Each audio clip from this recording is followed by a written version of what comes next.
She's got so many different stories, so many other people there.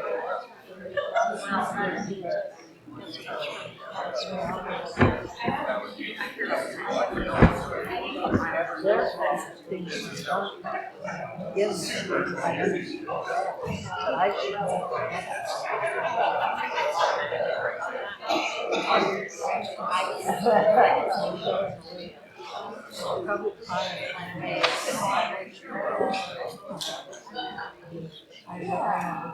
prior from my mother.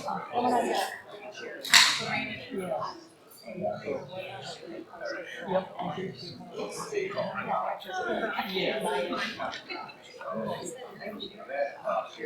I prayed before I came.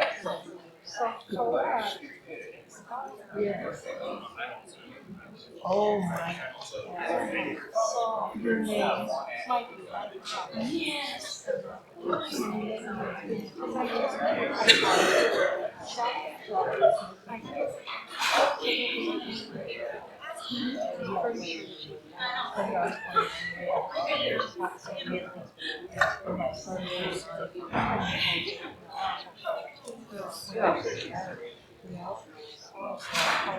Yes, you worked there at UW. I was trying to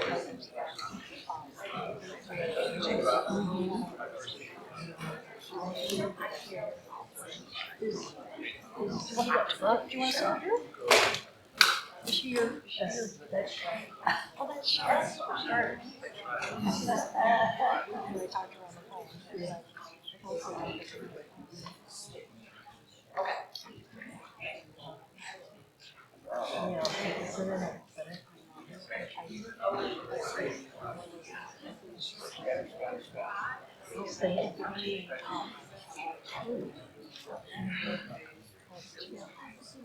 Recording in progress.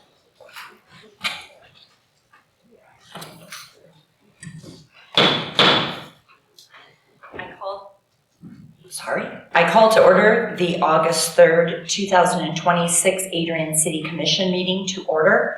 If everyone would please rise for a moment of silence and the Pledge of Allegiance.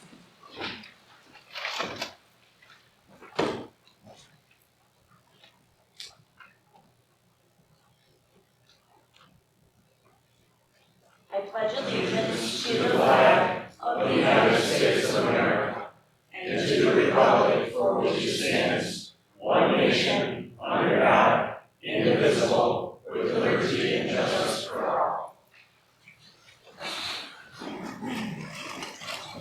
Roll call, please. Mayor Heath. Present. Commissioner Roberts. Commissioner Zeig. Present. Commissioner Binky. Present. Commissioner Moore. Present. Commissioner Schwartz. Present. Commissioner Cheshire. Present. All commission members present with the exception of Commissioner Roberts. May I get a motion to excuse Commissioner Roberts? So moved. Support. We have a motion from Commissioner Benke with a second from Commissioner Zeig. Roll call, please. Commissioner Zeig. Yes. Commissioner Binky. Yes. Commissioner Moore. Yes. Commissioner Schwartz. Yes. Commissioner Cheshire. Yes. Mayor Heath. Yes. Motion carried. May I get a motion to approve the agenda with the amendment of the removal of CR 26-113, Information Technology, a resolution to award a bid for the purchase of a file server. That's been requested by a commissioner to be moved to the regular agenda. So with that amendment, may I get a motion to approve the agenda? So moved. Support. We have a motion from Commissioner Cheshire with a second from Commissioner Schwartz. Roll call, please. Commissioner Binky. Yes. Commissioner Moore. Yes. Commissioner Schwartz. Yes. Commissioner Cheshire. Yes. Mayor Heath, Yes. Commissioner Zeik. Yes. Motion carried. It is now time for public comment regarding items that are on the agenda. Just to reiterate, this is only for items that are on the agenda. Just to remind everyone, there is a 3-minute time limit, and for the record, please state your name and place of residence. We will begin inside the city chambers first. When we have exhausted all public comment inside the chambers, we will then open it up to the Zoom participants. We will begin inside the chambers now. Good evening. My name is Brenda Rigdon. I live at 214 East Church here in Adrian. I am here in support of Kevin Marcus's proposal for the Feed House. I am an architect with 30 years of experience in historic preservation and the former executive director of the Michigan Historic Preservation Network. I have been an informal consultant to Kevin throughout this process. Kevin has the financial means and the passion to restore this treasured building to its former glory. He has committed to working within the Secretary of the Interior standards for rehabilitation of historic properties, and this building must remain a single family home in order to preserve the amazing historic interior, the tile, the other finishes that have been so amazingly kept intact throughout the years. I firmly believe that Kevin and his wife Carrie will be the best stewards of this architectural treasure. This was a gift to the citizens of Adrian. Kevin and Carrie are committed to making sure that this property will be available to the city and our citizens, and as I said, they will be stewards for this property. Thank you.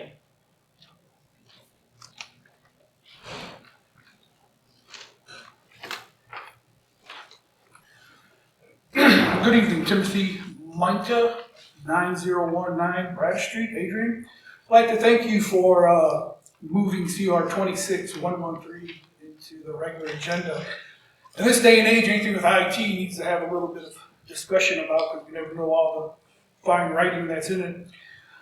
I did a little search on my own and I really couldn't find anything about it, and so there's a few questions I would like to hopefully get answered. One being, what company is receiving this contract and what's the total purchase price? Why is it needed? How old is the servers being replaced? And is replacing necessary because the existing server is at end of life or no longer receiving security updates? Does this purchase include installation, data, software, licensing, all the other things that go with it? Funding. What city fund is paying for the server? And was this purchase already included in the approved budget? Just different things like that, some security, data stuff. You know, in this day and age, things can be so fine-lined into this thing, one thing's approved, and we're approving something else that we don't even know anything about. But thanks for your time.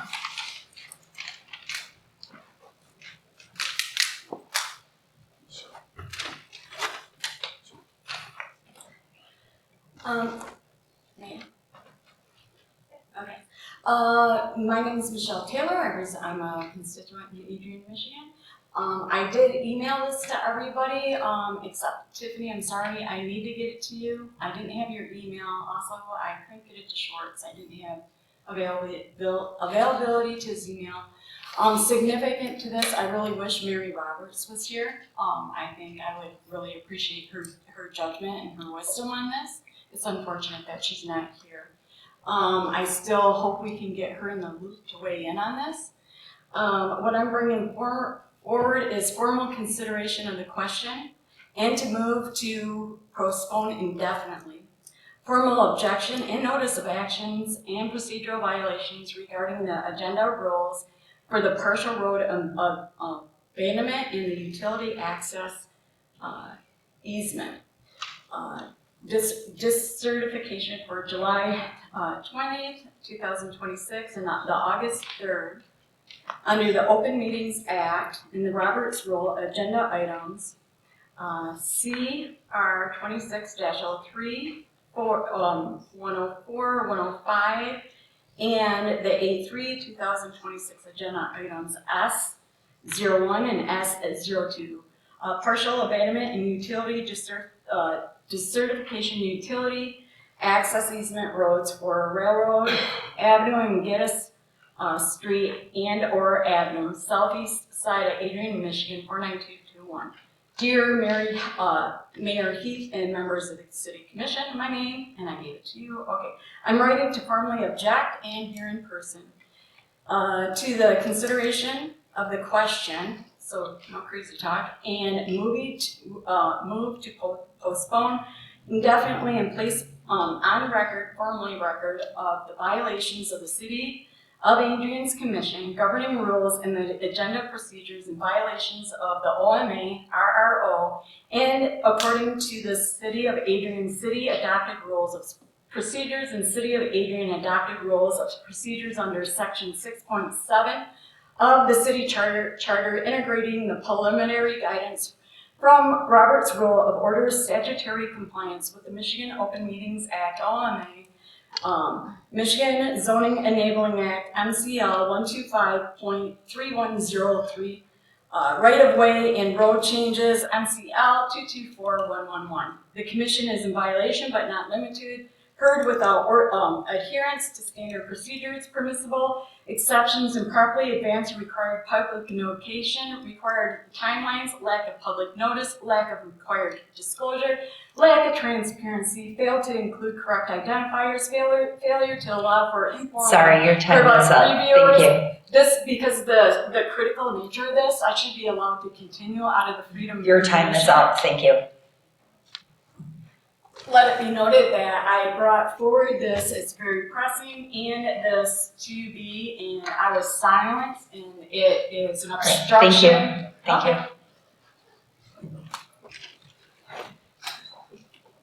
Shut that one down, did ya?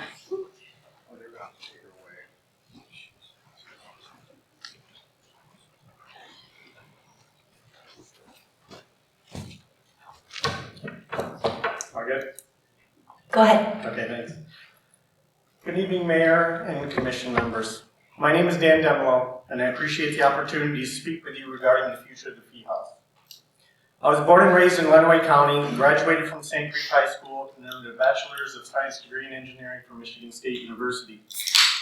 My family's roots in Adrian run deep, and my parents were born and raised here and operated a local business for over 50 years and employed thousands of people in investing in this community. Today, I serve as a general manager for a $50 million robotic and automation company in Saline. Over the past 30 years, I've managed complex, multi-million-dollar projects involving budgets, contractors, schedules, and long-term planning. I've also had a lifelong appreciation for historic properties. I grew up in a 150-year-old home, and my family operated a bed and breakfast in a historic farmhouse for more than 25 years. Those experiences taught me the value of preserving historic architecture and the stories these buildings tell. When I evaluated the Fee home, I saw more than just an old structure. I saw a rare opportunity to preserve an important piece of Adrian's history. In my assessment, the building remains a worthy restoration and an investment. My vision is to restore the Fee House to its historic beauty and operate it as a boutique bed and breakfast that attracts visitors to Adrian. I plan to partner with local restaurants, businesses, and attractions to create destination experiences that encourages guests to spend time and money throughout our community. The property would also be a community asset.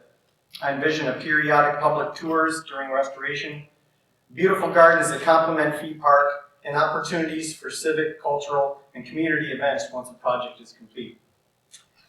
Just as importantly, I intend to utilize local contractors, tradespeople, and businesses whenever possible, ensuring that the investment made in the Fee House also benefits the local economy. The Demelo family has been a part of Lenawee County for more than 200 years. My interest in this project is not short-term. It is rooted in a genuine desire to preserve an important landmark and contribute to Adrian's future. I believe the restoration of the Fee House can become a source of community pride, economic activity, and inspiration for future preservation efforts throughout our city. And for the record, I did offer significantly more for the fee home than what you expect to award it to the other candidate designated in the proposed resolution for consideration. The accuracy of the assertion high bidder is in contention. Please refer to my purchase agreement for details. Thank you for your time, consideration, and service to our community.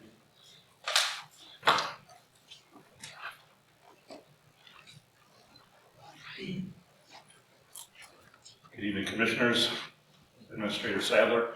My name is Kevin Martis. I've worked for about 18 months through a number of administrators in trying to develop a proposal for the fee house that makes sense for the community. I appreciate the support from Administrator Sadler for my offer. I would point out that not only have I offered $75,000 cash for the property, my offer also includes a commitment to put $200,000 upon our death into an investment with the Lenawee Community Foundation to care for the property into the future. I have an agreement with Hidden Lake Gardens in MSU to develop and maintain the gardens on the property in a fashion that's appropriate, since Mr. Fee also developed Hidden Lake Gardens. It would be great. Paul Pfeiffer at Hidden Lake was ecstatic at the idea of restoring that relationship between the home and the gardens. I asked if they couldn't bring some of their species maybe back to the property, and they're certainly excited about that idea. And of course, the Lenawee Community Foundation is enthusiastic about the idea of maintaining some funds and commit to the care of that property. I feel that the highest and best use of this property is to be not used as a commercial endeavor, but as a home that can be cared for and nourished and maintained by a family that frankly has been committed to restoring homes for the last 30 years. And I think you saw in my packet the high degree of residential and historic reconstruction we've done. So I would hope you'd place an appropriate weight on that. We'd certainly be excited. I mean, there are many benefactors in the city of Adrian, and they all have more zeros after their numbers in their bank account than I do. But my wife and I would be very excited about making this gift back to the community and restoring it to where it belongs. So thank you for your consideration.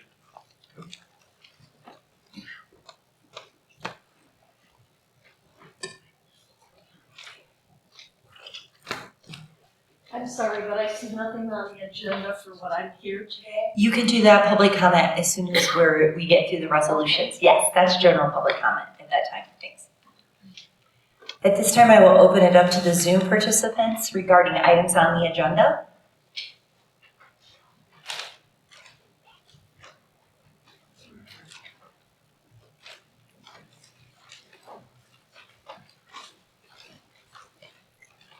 Hearing no public comment, we will move on to our discussion items. And we're going to call Heather Lasky, our HR Director, up to discuss different options for the interim administrator position. Thank you.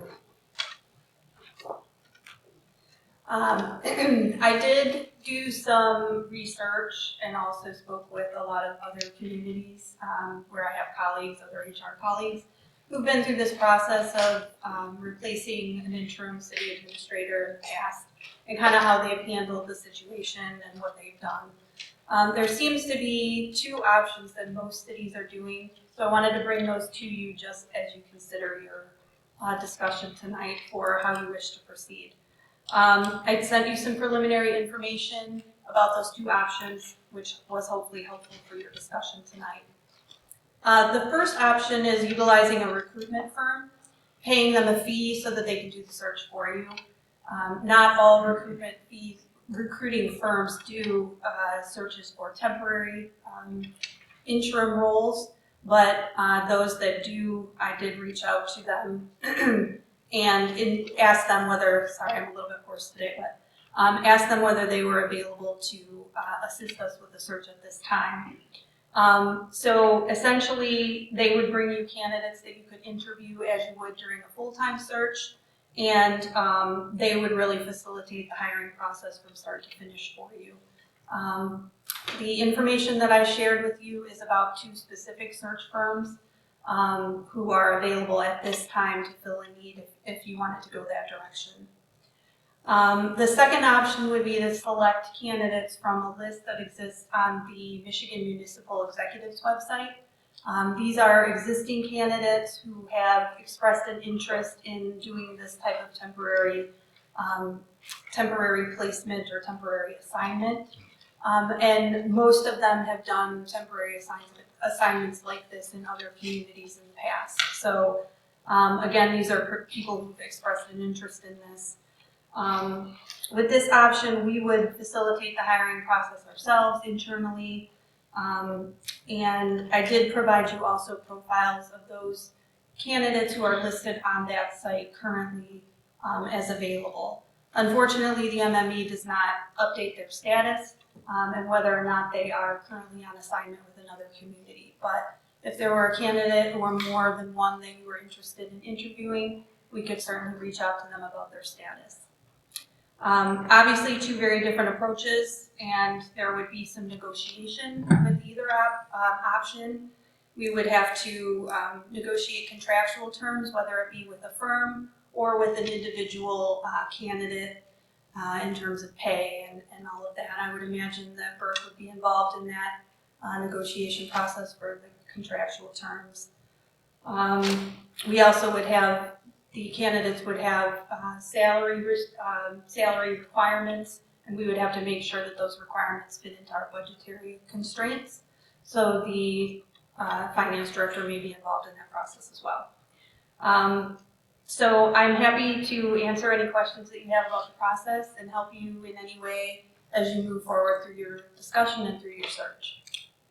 Madam Mayor, I'd like to make a comment before we go too much further down this road. Friday morning, I had the opportunity to meet for coffee with a longtime friend and mentor of mine. And during our conversation, he encouraged me to consider serving in the role of acting city administrator. My immediate response has been the same response I've said time and time again, that I'm happily retired and enjoying this chapter in my life.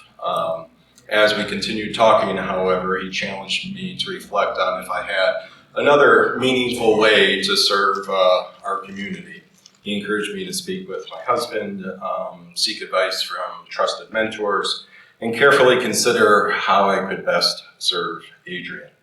Over the weekend, I did exactly that through many conversations, thoughtful reflection, and some quiet walks in the Canadian forest.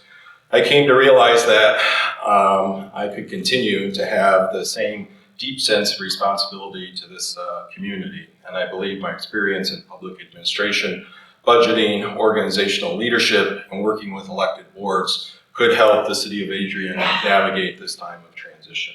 For that reason, I'd like to formally express my interest in serving as acting city administrator. I also recognize that this process must be conducted with complete transparency and integrity. Effective immediately, I will recuse myself from all discussions, deliberations, and decisions related to this position for as long as I remain a candidate. In addition, I would also respectfully like to request that no action regarding my candidacy be taken this evening. This is an important decision for our community, and I believe residents should have meaningful opportunity to provide public comment before the commission considers any next steps with me, if any at all. Finally, I understand that if selected to serve as acting city administrator, I would resign my position as city commissioner before accepting that appointment. Whether I serve as a commissioner or I am entrusted with this new responsibility, my commitment remains the same: to serve the people of Adrian with integrity, professionalism, and a strong focus on moving our community forward. And with that, I think I'll slide over there for the rest of this discussion. I was going to also bring that up. I had been, over the past several days, multiple residents have reached out to me suggesting that Commissioner Banky be considered for the interim city administrator position. One email summarized it well with reasoning, by noting his overall experience, which he just shared. I also want to be clear that I don't think the commission should make a decision tonight. Rather, I think it's worth acknowledging that this idea has come from multiple community members and deserves thoughtful consideration along any other options that were given to us by our HR department. I believe tonight is an appropriate time to ask if he is interested. Clearly, he is. And if so, to discuss whether this is an option we would like to explore further. If so, to invite additional public feedback before making any decisions.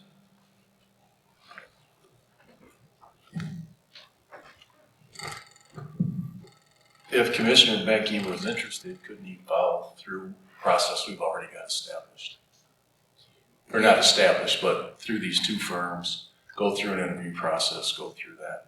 And I too think that if he's interested, I think a resignation now would be appropriate for him to resign if he's actually looking for this position even as an interim and no longer be part of any of the discussions. Sitting back is one thing, but a formal resignation would show a commitment that he is interested and wants to be a serious candidate for this.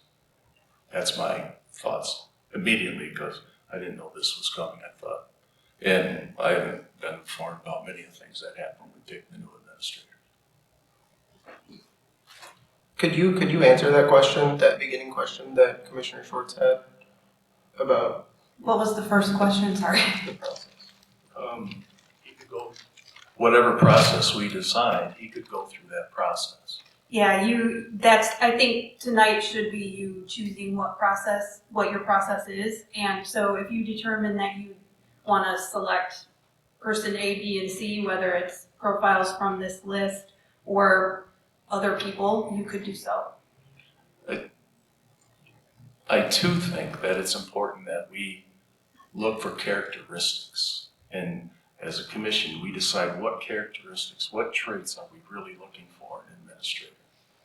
And then from there, I think that helps us build our decision to keep going forward, and then decide which firm of these, if that's what we want to do. Or we could open it up to people that were administrators that aren't on either one of these lists. You know, do some postings and things like that. You have former administrators from Tecumseh. You have former administrators from Lenawee County that are well-versed in what's happens with. So I don't think we should start limiting things. I think we should start opening avenues for discussion, public opinion, public input before we start doing anything. Let's get characteristics, let's get what our goals is, what are the traits that we want, what is the commitments that we want, and move on from there. We could absolutely do a job posting if that's the direction that you wanted to go.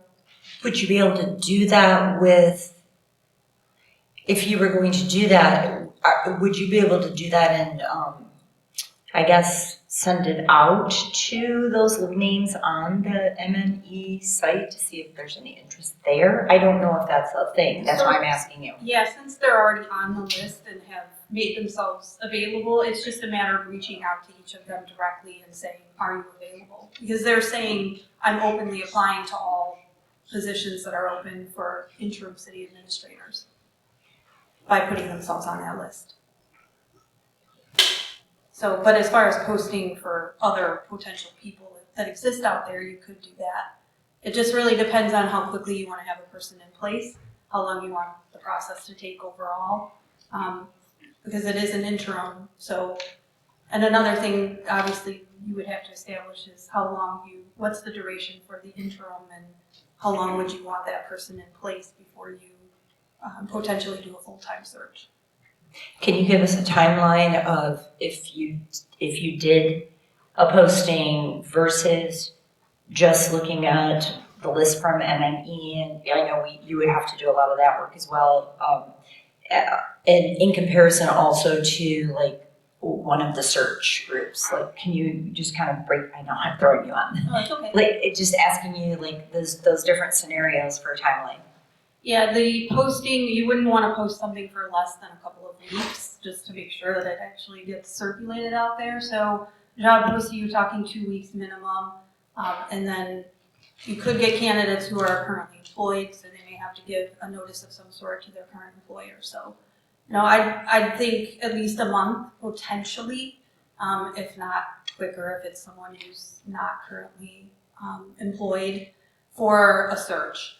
As far as someone off the list, these are mostly retired people who, if they're not otherwise engaged in a temporary assignment, they could potentially be available right away. And then if you use a search firm, they're indicating they can start to send applicants your way right away. And when I say right away, I mean within, a couple days or at least within a week. But there are some things with a search firm that may cause that process to take a little bit longer. There's some, at least one of those two firms requires a contract before you engage in services with them. So there would be some negotiation there, but you could have applicants in hand from a search firm within a week, if that more directly answers your question. And the search firms are not regionally, those are national search firms, correct? Yeah, there So are. do we have any idea on, availability of even who they would have in this area? Are we looking at bringing somebody from very far away if we went that route, possibly? I spoke to them about that because neither of the two firms that are available to do this type of search right now are Michigan. They're in other states. So I talked about their history with placing candidates in Michigan. And, of course they can't directly answer that question. They've all done searches in Michigan before, but they won't answer the question about what's the market like right now. Do you have readily available people right now? They want you to pay before they give you that information. So it's hard to say how many people you would get candidate-wise and what the quality would be. I wish I could give you a better answer on that. Mayor, would it make sense, as I talk to business community leaders that are current and retired, to get a committee of executives that are retired or working in the city of Adrian to work with you in this commission to find our next city administrator? I think for interim, and I mean, this is just my opinion, everybody can weigh in, but I think for interim, you're looking at somebody that is looking at that temporary, position, and I think these people have been vetted to want temporary, or whichever route we go, that is what they are looking at. I actually had a conversation with Heather today and asked the question, because I know one of the options was, there's an option for them to be temporary, like that they're open to be hired on after that, and so we did talk about that, but that has a lot of ifs and different situations, and like as we go forward in our search for our permanent, I guess permanent's the right word, I don't know what the right word is, but for a permanent city administrator that, that might be something, or, we use the search firm and they do that community engagement or however that looks, but I don't know, that's just my thought on the interim. I have some other thoughts with this that, I know that, most, or if not all of the people are most likely not going to be, local, if we did our own posting and we got some people that were local, and I know, that's a concern, but what I also do like about the people on the MME site, or even if it was like one of these these are people that, well, we are assuming they should have experience, and they have experience doing temporary assignments, which is a big task and very different from a person that's been used to being a city administrator, not in a temporary situation, and in more of a crisis mode, I guess you could say. So I don't know. I do like the fact that they have experience. A lot of them are, like as Heather said, retired or, but they've had experience in that realm. but it concerns me when they don't know us, but sometimes that can be a good thing. You just never, you just never know. Is it good, is it bad? I don't know. I'm just concerned with Commissioner Benke. Were you looking to be temporary and maybe possibly full-time city commissioner, city administrator?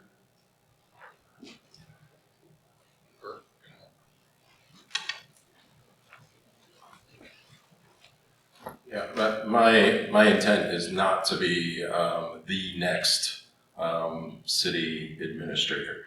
An acting role is what I'm looking for, and I've heard consistently about concerns about who wants to come here.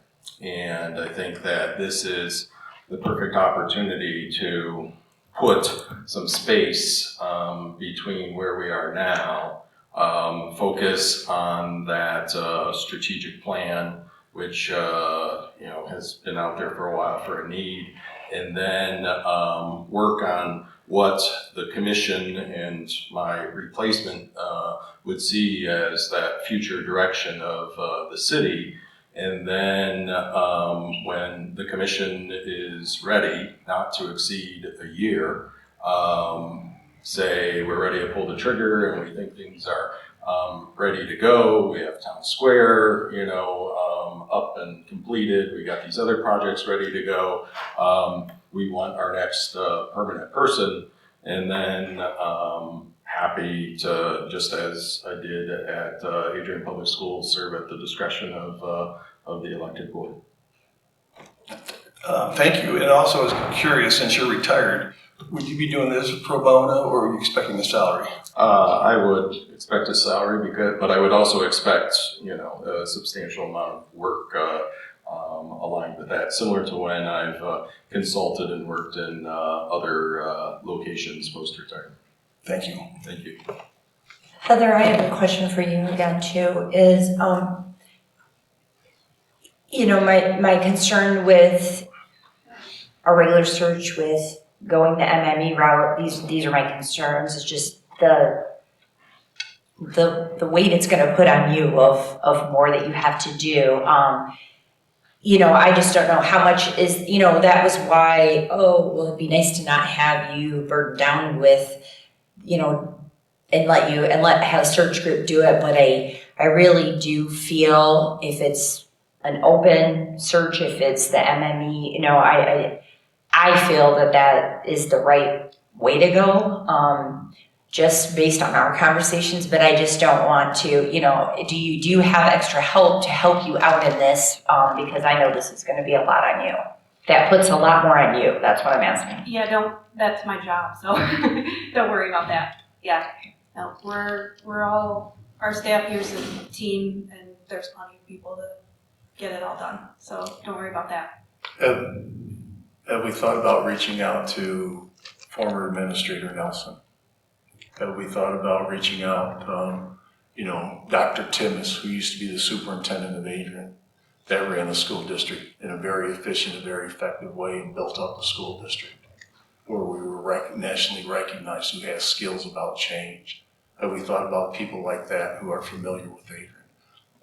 I would hate to see them, and I'm going to be totally honest, I've worked for superintendents who came in as temporary, and I don't think there was much of a steering focus. I think it was, they came in, they tried to do what they did. They had no investment in the city. They really were here for a job, knowing they were leaving, and it really didn't take heart. So I'm very concerned about those things. And a lot of those candidates who are either retired or they've lost jobs somewhere else or things like that, that raises a very high level of concern to me.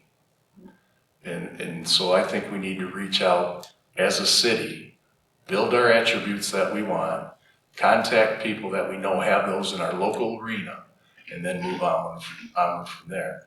And if Commissioner Benke wants to be part of that, I don't think he could still keep and maintain his position on the commission. I think that's a huge conflict, and that is also a current concern for me. The election would be back in 2 years, and he could run again quickly if that happened. So I think that if we want a commitment, we could get a commitment that he's really willing to do that, even as an interim, because it's a year or more, because I know Will, and I'm sorry, you want to get out of here, and I mean that. But the place that we're in right now needs a very delicate, very thoughtful, and very cautious. Because last time when we tried to rush in anything, it got turned down, and that was chaos for the city. So we can't afford that again. So I think as a city, it's our responsibility to reach out to people. It's our responsibility to get recommendations somehow from citizens, the people that they know that would be interested, that are familiar with their area. And that's how I feel about it, because another failed search, another failed attempt, get somebody in here that's just, just here to be here is a dangerous thing for us to have. I would just like to add too that I think going forward, you should, as an HR person, have a list of local candidates. So in the future, when something like this happens, whether it's former treasurers of the city of Adrian, I'm not sure if Cindy Prue would be interested, but or somebody that's retired being a CPA, because we don't have a balanced budget, and we need someone that understands financing of this city. So I hope you find a priority that someone knows budgeting and finance. Heather, I want to thank you for putting all this time into gathering all of this information for us to digest tonight. I guess I'm inclined, or not inclined, to use a hiring firm for a temporary position. I don't think we need to be spending money on that. I would be in support of doing interviews with a couple of candidates from the MME and Commissioner Banky. I think that it would be great to have somebody who knows all of the issues that are going on right now. That way there's not a huge lapse in transition time. I just worry, I don't have any, qualms about opening it up to other people in the community, because I think that's a great idea. I just worry about that taking time away from finding a permanent city administrator. Because again, Will would like to get out of here, and I would like to make that as quick a transition as possible without being hasty, but I just worry that if we open it up, then we're going to have, another June where we have a meeting every single Monday and then we come out with nothing. So I think if we have, a couple of parameters like Commissioner Schwartz was saying that we're looking for in candidates, and we take from the pool that's already said that they're interested in doing this temporarily, that is kind of where I'm sitting for this. My question still is, what does Commissioner Banky do? Does he resign? Do we keep him on the commission and go with 6 people to pick the new administrator, the new acting administrator? What are we looking for? Is that something that we could bring to the public to discuss, perhaps at our next meeting or a special meeting, to see how they feel about it and gauge the temperature of that? Because transparency is obviously the key here, but I truly like that idea. Yeah. I think that we let the public decide. Mm-hmm. I think that the voice of the public, or the voice of reason from the public, is valuable. And then we can just get a grasp and see what they're doing. I really don't want to rush this. I want it to be thoughtful, thorough, and well-versed for how we're going to speak about this and what we get. I don't know, that's just kind of where I'm at, because last time we rushed it, it was a mess. Well, Commissioner Aaron Chester, I'm just curious what you think, because I think I don't want to rush it either, but now your amendment was to wait 6 months before we went for another search. Now we're doing it before 6 months. And I'm just wondering what your thoughts were on this. Yeah, when I had put that forward, I hope my intent came across as what I wanted it to, but that 6 months would be the end of it, that we would have somebody in place by that 6 months. Not necessarily that Mr. Sadler would be sitting in that chair for 6 months and then we start something new. Yeah, I was just like a definite timeline that we have somebody else in 6 months. So, does that answer your question? Yes, thank you. So, Commissioner Zach, you want to, Zyke, I'm sorry, Zyke. Sorry about that, I apologize. All right, thanks. So, are we talking about opening it up for 2 weeks, you said, or the HR, for 4 weeks for candidates to make show their, if they want to apply for this job? What were we looking? I was just saying, if you were going to post a position, you wouldn't want to post it for less than 2 weeks. That's my experience. Okay, thank you. Is there, professionally, I don't know if this is something for the city attorney to answer or not, but would there be a conflict if Commissioner Benke continues to sit on the commission until we move forward with said applications and he applies? My initial reaction is that no, there is not a conflict. I can research further, but he's recused himself from any discussion. He's not going to vote on a search committee or anything, is my understanding. I don't see a conflict that he has thrown his hat into the ring, so to speak. But if the commission would like, I could prepare a memorandum on it. I too think that when we're talking about the commission and the relationship, I think that during the last election, Commissioner Benke was very outspoken in who he supported being on the commission. In fact, in one of those quotes said, "This is the best for me and the best for Adrian." And 2 of those commissioners are now sitting on the board. So while it may not be an open bias, he supported both verbally and financially with candidates that are currently on this board. And I find that a troublesome thing based on loyalty and that. And that's just putting the open things on the for the public to understand that he did that. And he said that, and his actions showed it. And so with those people, does that create a conflict with people that he supported and did that for being on this commission? I don't love the suggestion that I would be biased towards his hiring. I feel like I can keep a pretty level head and separate those things. I think that Commissioner Benke has a huge firm grasp of what's happening in the city. That's really the only reason that I would support that, not because he supported me verbally during the last election. Just gonna throw that out there. I'd like to agree with that because it still was in the voters' hands. And I don't believe he had any intention of ever becoming the city administrator until push came to shove and the community continuously, can I finish? The community continuously asked and continuously emailed.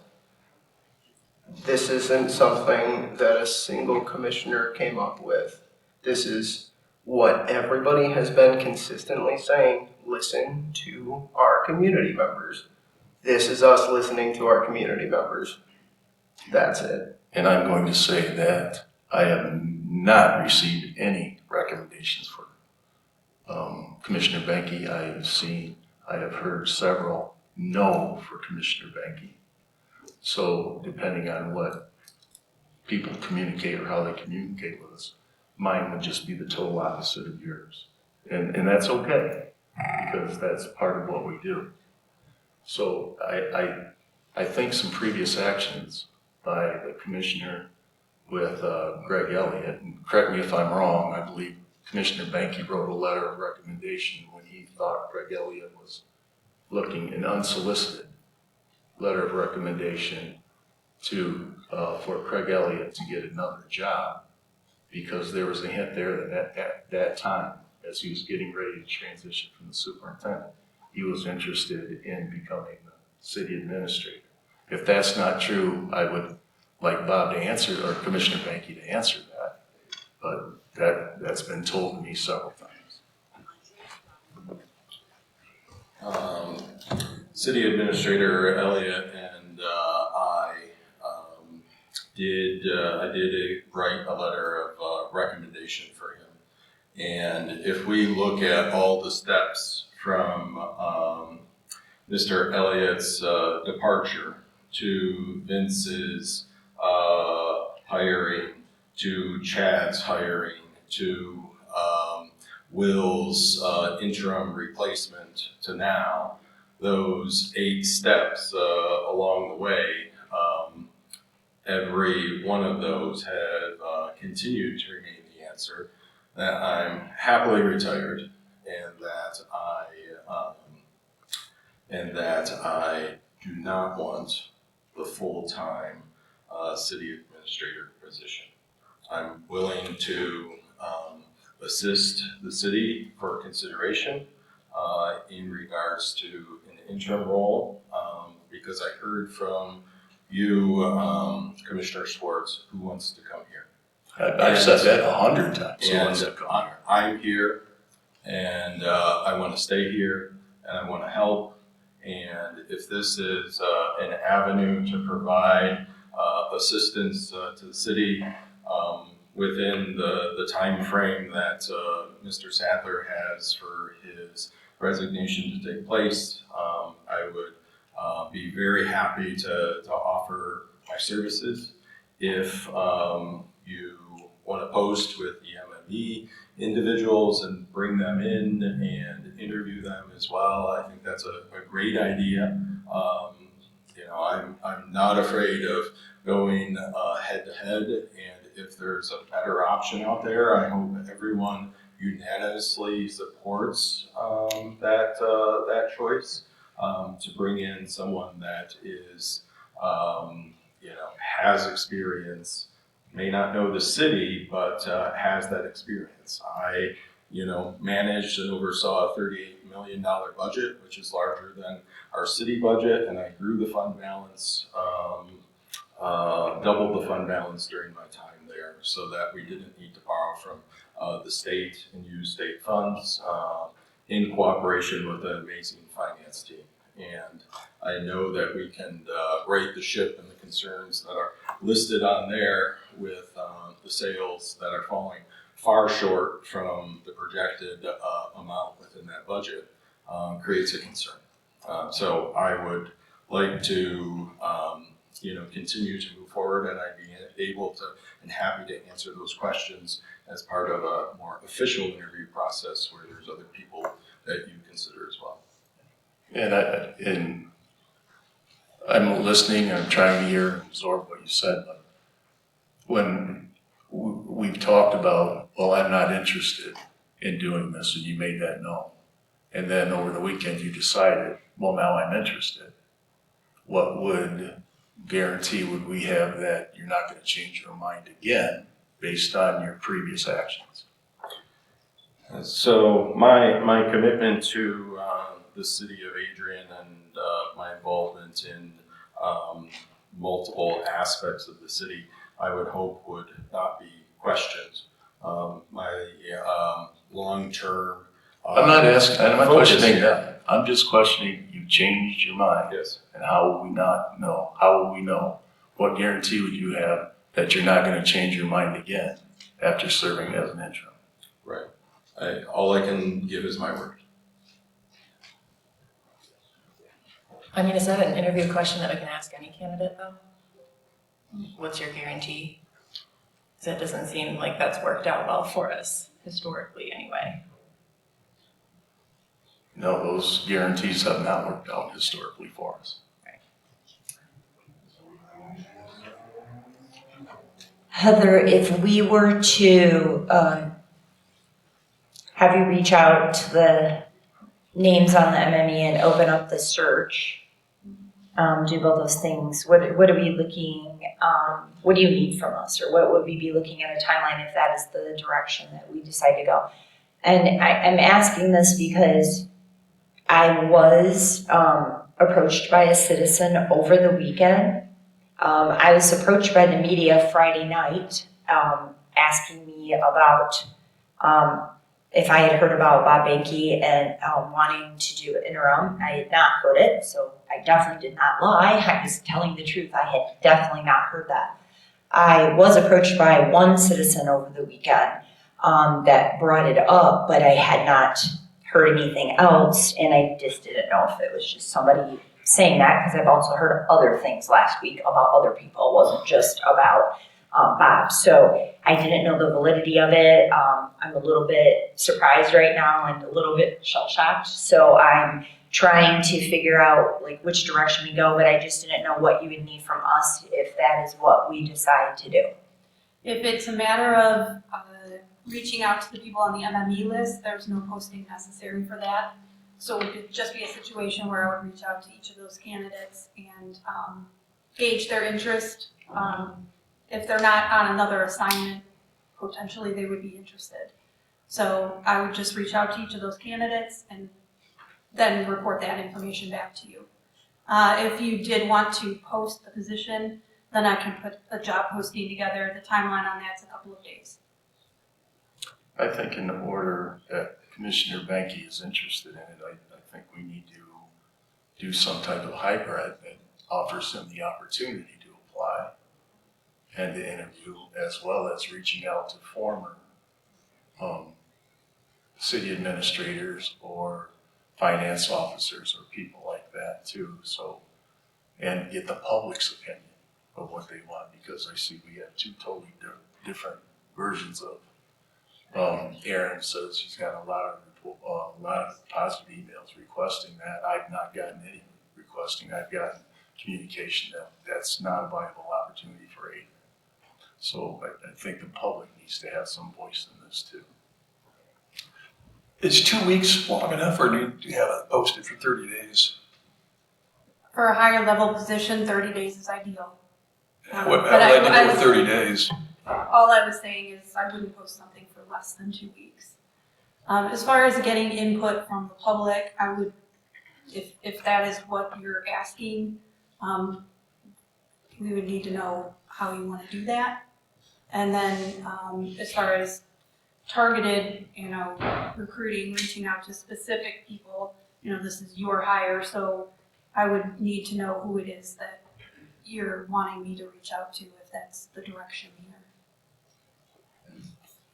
I guess I would still like to reach out to the candidates that Heather compiled for us and open it up to Commissioner Banky as well. I just think that the interim situation needs to have a little bit more of a rush, and then we can focus on finding the right city administrator for a permanent position. That's what I would like to see, because I feel like we're kind of blending our full-time city administrator search and our interim city administrator search, and I don't think we need to spend, maybe it's not phrased well, but maybe not spend as much time vetting an interim as we would our full-time city administrator potential candidates.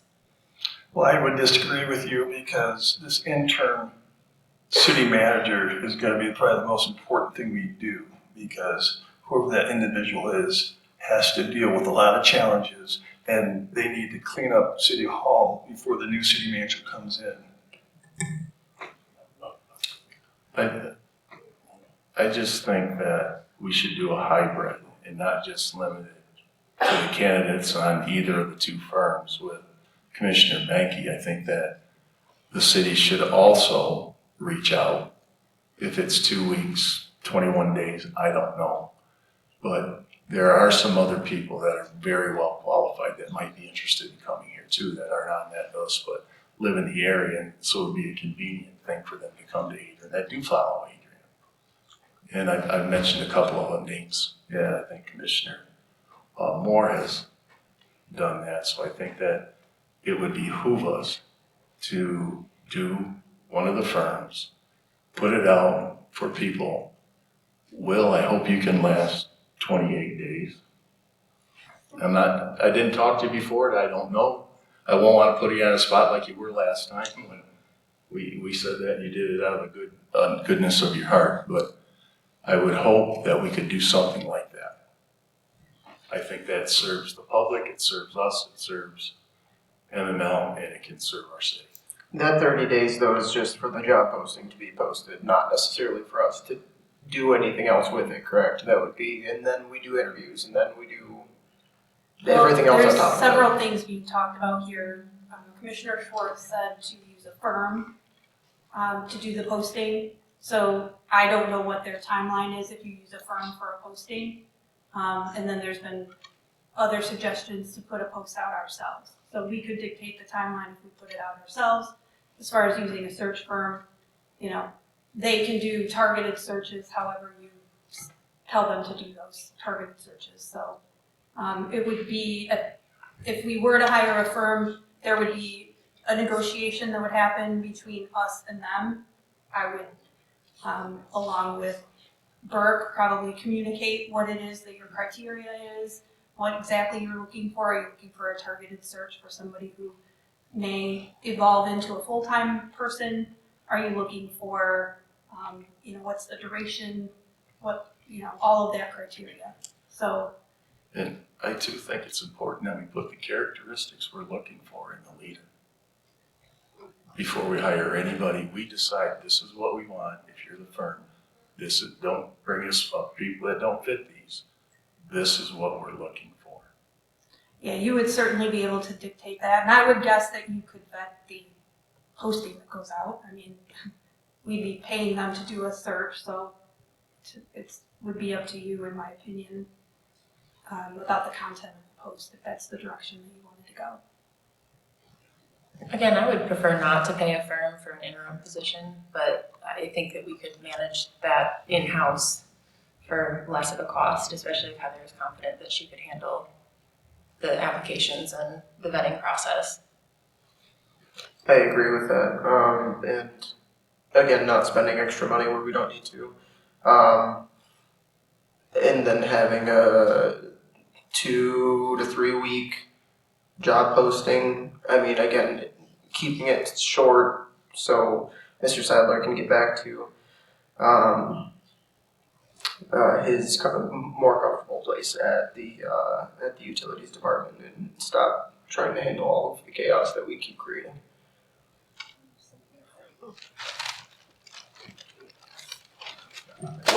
What would it mean if we just got the list of names and said, oh, we're looking for this on ourselves as a city, not hiring a firm?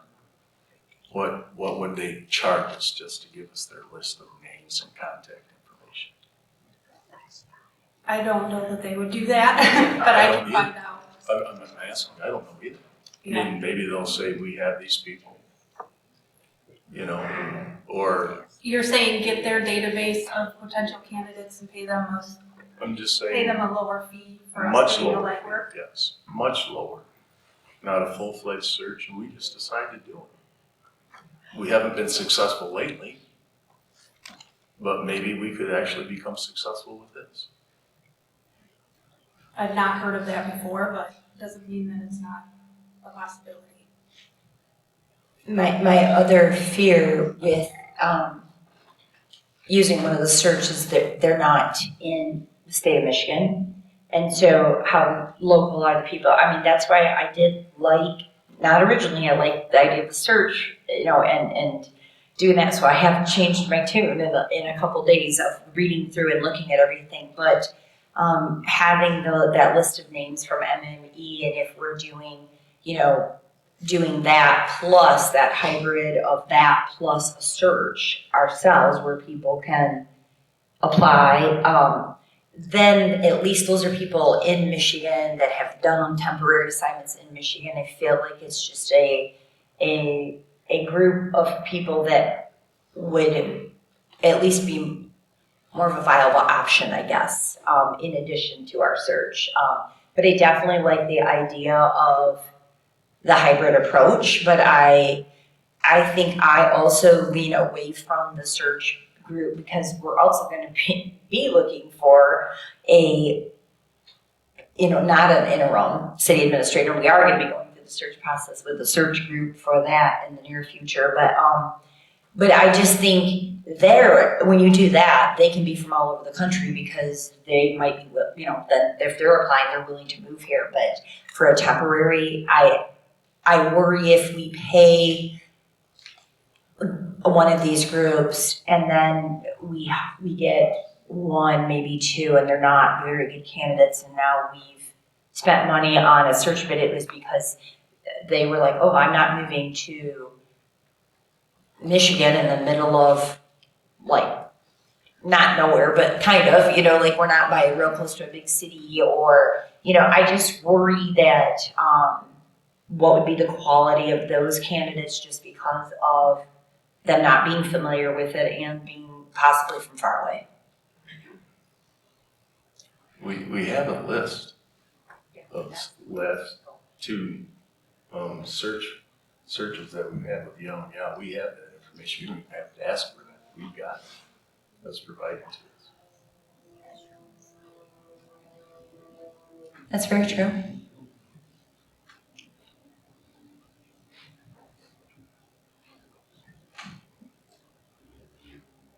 So when we go to this vote, where are we thinking? I mean, how are we feeling about that hybrid approach? I mean, what are you thinking? I guess, do we want to bring it to the public to ask their questions and have their input before we move forward with an attack plan? Is that something that we could do? I agree with that. That's adding another 2 weeks and pushing things more down the road. That is a huge, huge complaint from the public every single time. So trying to make a decisive choice on things that are muddy is something that I think the commission needs to really work on. And this is a good opportunity What is your suggestion? to look through the MME list and let Heather facilitate that, as you said you were well equipped. Giving it a 3-week posting and see what we can come up with. You would still have public input then, because you're giving them plenty of time to come. Just making sure we have a public. You would have, I mean, it would be out there that this is what the plan is. I mean, that was kind of what I was also thinking, that it would just give, it would give 2 meetings of input probably before you're ever even doing, so like almost a month before you're even doing those interviews, so we could get that input. And if they don't come to meetings, we're gonna get emails, that's what happens, or they're going to call us, but we could gather input, and it would be in a decent amount of time it gives the public to respond. Is there an option for a special meeting? I hate to commandeer another night of your guys' time, but is there, between our next regularly scheduled commission meeting and now, is there a possibility for us to have that input before we even start looking at applicants? I think that would be a great idea, and then that would be a good week for us to figure out what those characteristics we want are. I like that too. What are we all doing next Monday? I can be here. I'll be here. Well, I'm gonna be honest, I got a call from my cardiologist today and I have to have some emergency testing done tomorrow. So I can't answer that question right now. You can give me a list of your characteristics and I'll bring it to the table. I can do that. Are you asking for, just to clarify, are you talking about a special meeting where you have a public forum where people can come forward and give their input? Or are you asking city staff to reach out to people for input? My thought was a public forum for them to come give it. That's my take on what was said. That's my understanding. Yeah, I don't want to put another task on city staff's hands. No. I just wanted to be sure. Yeah. Could we do something quick on the internet? Use a survey monkey or something like that? And put that out so citizens that can't come next Monday can put their quick answers or put that together and get that done? I believe we can do that. I'm going to refer that question to our survey expert over there, Michelle. I would just need to know what questions you would like on the survey. Is that something we'd like to discuss now so we can move forward? Yeah? I'm ready. What questions do you want on that? What are you thinking? What do I think? I think that we should talk about personal relations, personnel relations, about, you know, what are you looking for? Are you looking for something that's open, that's dedicated to certain things? I think that, you know, are knowledgeable about what happens in the city, what the rules and regulations are. I mean, what the charter is, how have you dealt with, you know, failing budget? I mean, I'm just rolling these off, but I think those are some questions. I would think that I'm a guy that thinks you need 24 hours. And so if we could all just email those to Heather tomorrow, and then she could combine, because I bet they'll probably come to 5 or 6 major themes. Well, I would like Commissioner Roberts' input into that as well. But I am also a 24-hour person that needs that time to really think on that. So I agree with that. I have about 11 questions that I have written out that I'll just email to you because it's already done. So. How did you already do it? Because I think about this every single moment of my life. Do we want to go with our regular scheduled 6 o'clock time or earlier time, or what are you thinking for next Monday? I think 6 is okay. I'm good with 6. See. All right, I do know that there was something scheduled, but that I'm on that committee, but I'm gonna try to get that changed, or at least see if I can get out of that for next Monday. It's part of the interview committee for the DDA, so also very important, but I will try to get that maybe moved up or later, or they can just meet without me. So 6 o'clock for a special meeting next Monday, August 10th. All right? Thank you. So let's get that out there for we'll send you stuff, and then we'll try to really put that out for the public to give input. Okay? Okay, Thank you. Thank you for all your work. Thank you, Heather, for everything that you did for all of this. And I also, finishing up this discussion, wanted to thank Mr. Sadler for all of the hard work and dedication that you put in these past couple months. It wasn't easy, I'm sure. And so thank you to you and your team, and I respect everything that you did for us while you were here. And I also very much respect your decision to step down. 6 o'clock. Yeah, 6 o'clock. I heard you ask Commissioner Schwartz. Yes. I'm trying to put it on my calendar. All right. Moving on to our consent agenda, may I get a motion to adopt the consent agenda? So moved. Support.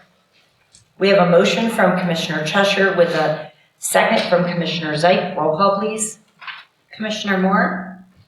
Yes. Commissioner Schwartz? Yes. Commissioner Cheshire? Yes. Mayor Heath? Yes. Commissioner Zeit? Yes. Commissioner Banky? Yes. Motion carried.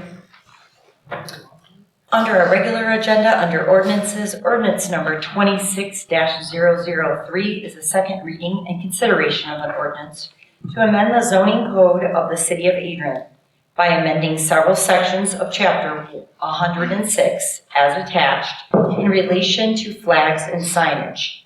May I get a motion to adopt the ordinance? So moved. Support. Are there any questions or discussion on this from the commission?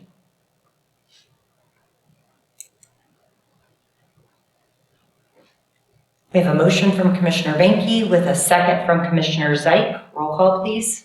Commissioner Schwartz? Yes. Commissioner Cheshire? Yes. Mayor Heath? Yes. Commissioner Zeit? Yes. Commissioner Banky? Yes. Commissioner Moore? Yes. Motion carried. Ordinance number 26-004 is a second reading and consideration of an ordinance to amend the City of Adrian Code to add sections 74-178 through 74-193 to Chapter 74, Article 5, Stormwater Utility. May I get a motion to adopt the ordinance? So moved. Support. Support. Are there any questions or discussion from the commission on this ordinance? We have a motion from Commissioner Cheshire with a second from Commissioner Schwartz. Roll call, please. Commissioner Cheshire? Yes. Mayor Pete? Yes. Commissioner Zeig? Yes. Commissioner Banky? Yes. Commissioner Moore? Yes. Commissioner Schwartz? Yes. Motion carried. Under special orders, Special Order -1 is a public hearing to hear and consider comments regarding the abandonment of a portion of Railroad Avenue. I now call this public hearing to order. Anyone wishing to speak about this may approach the microphone. You will have, I will ask that you state your name and place of residence, and you have a 3-minute time limit. Michelle Taylor, Adrian, Michigan. Continuing where I started off, thank you. Let me pull it up on my phone. Okay, so that is what that was regarding specifically. If I may, I guess I will start over. Can we stop the clock while I try to find it? I'm here, can you stop while I find it? Can you stop it real quick, Michelle, while she finds it really quick? Would anybody else like to approach while she looks for it?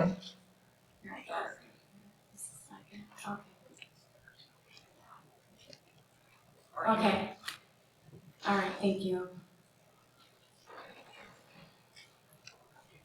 No, it's not. Anybody on Zoom is also welcome to speak up. It doesn't have to be somebody inside chambers for this hearing.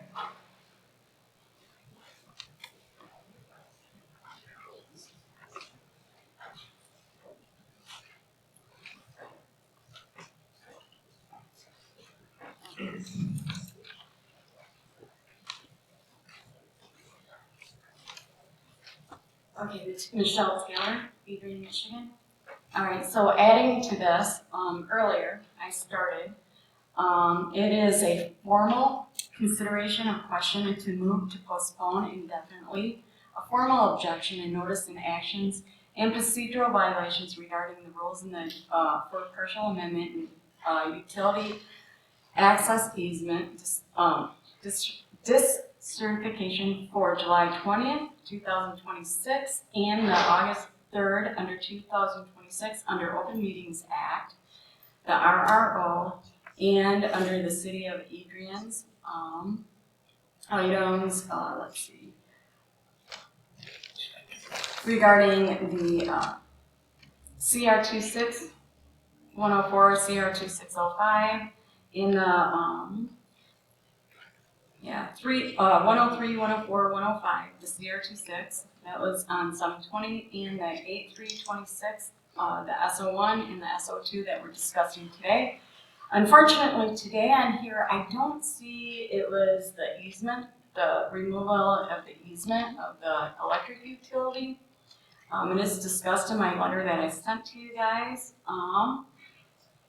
Importantly, I have all the rules and everything why it's not in compliance, and why the significance, because ignoring this and the failure to post because of the nature of it can be it can cause. Sorry guys, I'm not doing very good at this. All right. Additionally, the commission confusingly listed on said agendas and specific street as having 2 different names that can be said to be misleading and without transparency for the public. Listed as Geddes Avenue or Geddes Street. Also, in the nature of this, a detailed in addition to failing to disclose the above actionable identifiers required by the OMA and the RRO, in a violation of failing to list core details such as street name, the official correct name of the street, specific street segments, the detailed technical description, the boundary limits, definition of the exact partial section, including the footage measurements between the specific intersection, cross streets, and parcel boundaries, parcel location, date associated with the tax parcel numbers, including the adjacent lot numbers, and the affected by the right of way. That is required for the commission to fail and violate the state above and has. Your time is up. Thank you. Another big hit. Hearing no more comment, I call this public hearing closed. Moving on to special order -2.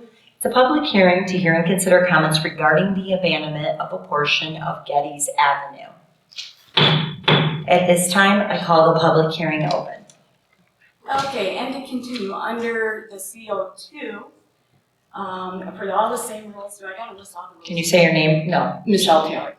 Okay, for the commission to fail and to implications, consequences, financial harm, and loss and legal issues for the city of Adrian residents, property owners, and surrounding neighborhoods, such as permanent encumbrance, track the title quality, easement versus fee simple, no automatic controls, restricted access to ownership, confusion, property lines change, property value drop, hazardous of utility recertification, dormant infrastructure, recorded easements, utility company use, and adding utility line issues with property owner, recorded deed easement, utility reactivation, decertification status, utility can return the land later to install new lines, upgrade, development veto, replacement existing lines and hookups, and ineffective financial and legal burdens by state utility codes. Petition property owner may be ordered to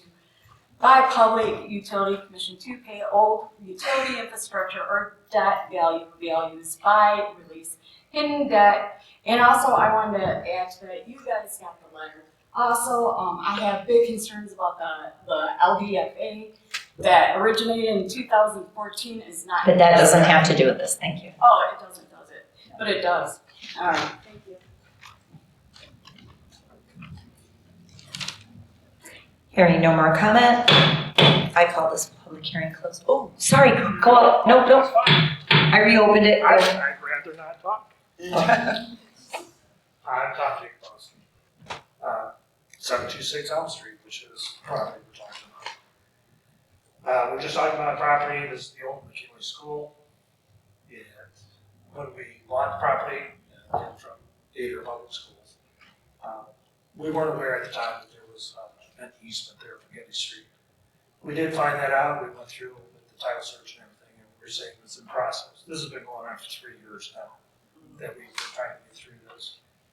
In order to make that parcel buildable, to be able to construct anything on there, we need to be able to have that portion of land. It has been abandoned for, the city didn't even know, it wasn't even listed on the city maps that there was an easement there at any time. We came in and said, we'd just like to clear this up so that we can go ahead with any plans. So, I appreciate all the work that Will put into it. And there's really no harm, there's no reason to put a road there. I own the other end of it, all you could do is extend it for 100 feet, which makes absolutely no sense to me. So I think this is a good thing for the city to just say, we're good. Okay, we really don't need this anymore. Thank you.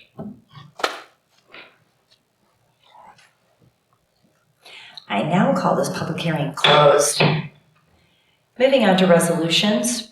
Resolution R26-064 is from Parks and Recreation. It is a resolution to waive the bid process and approve the expenditure of $26,400 to Ron Watson Tree Farms. May I get a motion to adopt the resolution? So moved. Support. Before I ask if there are any questions or discussion on this, can you explain, sorry, ma'am, I should have asked you ahead of time. Can you explain, Matt, why we would be waiving the bid process and just the discussion of these trees? Because I know we've had some questions via email. That's why I'm asking you to come up. Thank you. Ron Watson Tree Farms has been our tree provider for Comstock Park for at least the last 10 years. And he has done a great service for us. He actually sold the majority of his business and only kept a portion just to keep us afloat. So he has given us a huge favor by doing this and staying in business. We might need to look for someone in the future, but for now, I think we've been working really well with Ron Watson Tree Farms. And is it easy to find a place to provide that many trees? We ask for a lot of trees, so it's hard to find a large tree farm around here that can give us a good price. And also, so the 1 year we did not go, what was the result of that? We had a whole bunch of dilapidated trees that we had to go find new trees last minute. Thanks, man. Any other discussion or questions? I just think that it's credible. I think that they provide a great service, and I think that the way they position their purchasing and things, it's a good idea to maintain this relationship. We have a motion from Commissioner Schwartz with a second from Commissioner Moore. Roll call, please. Mayor Heath, Yes. Commissioner Zeit, Yes. Commissioner Banky, Yes. Commissioner Moore, Yes. Commissioner Schwartz, Yes. Commissioner Cheshire. Yes. Motion carried. Resolution R26-065 is from administration. It is a resolution to set a public hearing regarding an obsolete property rehabilitation exemption certificate application for 122 South Main Street, LLC. So moved. Support. Any commissioner discussion or questions on this? We have a motion from Commissioner Banky with a second from Commissioner Zeit. Roll call, please. Commissioner Zeit, Yes. Commissioner Banky, Yes. Commissioner Moore, Yes. Commissioner Schwartz, Yes. Commissioner Cheshire, Yes. Mayor Heath. Yes. Motion carried. Resolution R26-066 is from administration. It is a resolution to select a proposal for the purchase of the fee house. So I just have to ask, we're gonna need them when they state their motion to say who? Yes, correct? Well, I think you have it in the resolution. So we can just go with that. That's why I was asking, okay. So may I get a motion to adopt the resolution? So moved. Support. I do know that there was a recent development our acting city administrator is going to address right now. I got a call today from the realtor letting me know that there was another proposal that was submitted today, obviously after the deadline, which was last Monday. And there was another call that he received of another person interested in putting in an offer on it, but both of those would have come in after that 30-day deadline. So And after it was already publicized as well and made public. What was being voted on tonight. We just wanted to make sure in all transparency that our acting city administrator just wanted to make sure everybody knew that for tonight, so that if it's questioned later, you'll know why that had happened. Any other discussion or questions on this resolution? When we put this out, I just want to make it clear that when we put this out, it was to reestablish the fee house as a single-family home. And I think that one of the proposals was for bed and breakfast that I read later. Is that true, not, or? that is, yes, that is correct. And would the bed and breakfast need a rezoning? That's an excellent question. I don't have an answer, but my assumption would be yes. And that would be spot, and I'm throwing that would be spot zoning probably. Special use. Oh, no, sorry. Special use. All right, so we have a motion from Commissioner Schwartz with a second from Commissioner Banky. Roll call, please. Commissioner Zeit, Yes. Commissioner Banky, Yes. Commissioner Moore, Yes. Commissioner Schwartz, I'm going to abstain. Commissioner Cheshire, I can't, okay, yes. Yes. Mayor Heath, Yes. motion carried. Moving on to resolution R26-0. Let me back up. Do you have a pecuniary interest in that vote? Do you have money involved? Do I have one? I'm so broke I can't afford Okay. If you don't have a pecuniary interest, you can't abstain. I just want to make sure, because if you do, I don't want you to vote. No, I can't read that. How do we proceed on this one since we are not going through? We just, do we vote to table it? Because we're not technically tabling it. You don't need to do anything. Just If leave it you guys aren't, you kind of put somewhat of a schedule together. If no one supports your resolution, then it's done. Or no one even makes a motion. You don't have to do anything. Okay, so I'm gonna read it aloud, and does everybody understand that? I still gotta read it. Okay. Resolution R26-067 is from the City Commission.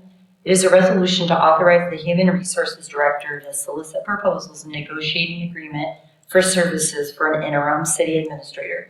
May I get a motion to adopt the resolution?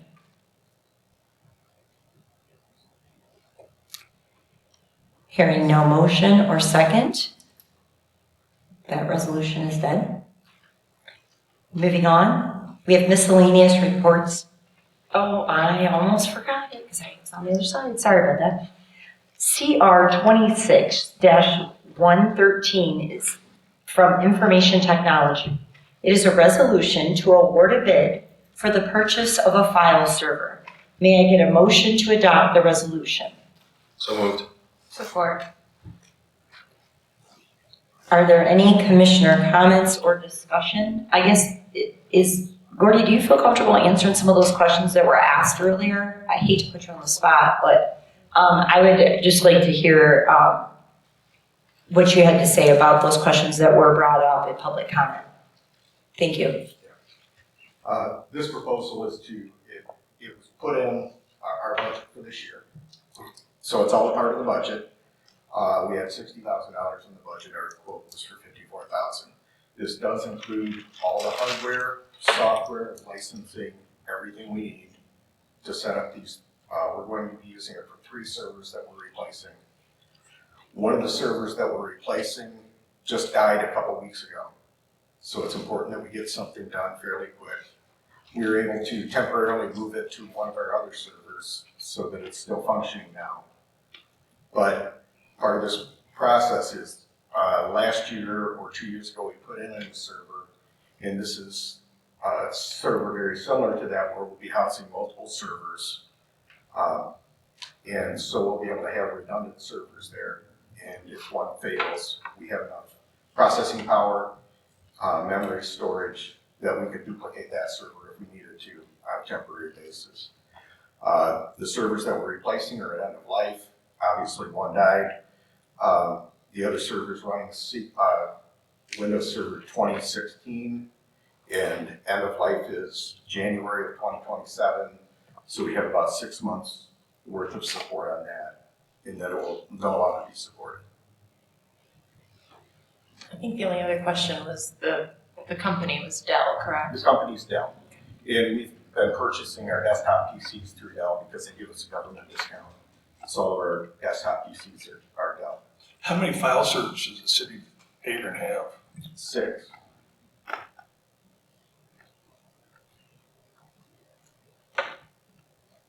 Thank you. Yeah, 3 of them are currently on one server, and then this will house the other 3 servers. So. We have a motion from Commissioner Benke with a second from Commissioner Zeip. Roll call, please. Commissioner Moore, Yes. Commissioner Schwartz, Yes. Commissioner Fisher, Yes. Mayor Heath, Yes. Commissioner Zeik, Yes. Commissioner Benke. Yes. Motion carried. Commissioners, there are miscellaneous reports in your packet. Are there any questions or comments on those? All right, moving on. I know somebody had asked me before this meeting started, this will be the general public comment where you can come up. At this time, we will have public comment. It doesn't have to be something that was discussed tonight or on the agenda, but it still can address that as well. Just to reiterate, there's a 3-minute time limit, and for the record, please state your name and place of residence. We will begin inside the chambers first. When we have exhausted all comment inside the chambers, we will then open it up to the Zoom participants. Michelle Taylor, Adrian, Michigan. First starting off, I'm not too sure what happened with the SO1 and the SO2 one here, and then the previous one I brought up. And then also, I'd like this time, I would like to bring up, I have concern about the LDFA that got established in 2014. It is not in the true spirit, and it is not with the original agreement. That would be the Ann Arbor that went with the Ann Arbor Spark that formed it down into the satellite, Ann Arbor Tecumseh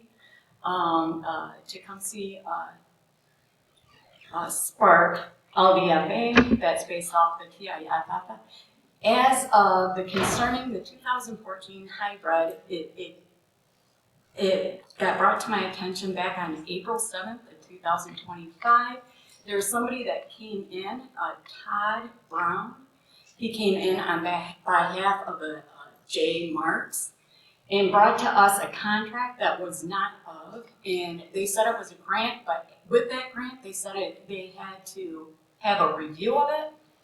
And with that review, they said that it had to come, they said if accepted, they would go into negotiations. Now, a grant, there's no negotiations. You try to negotiate for less of a grant.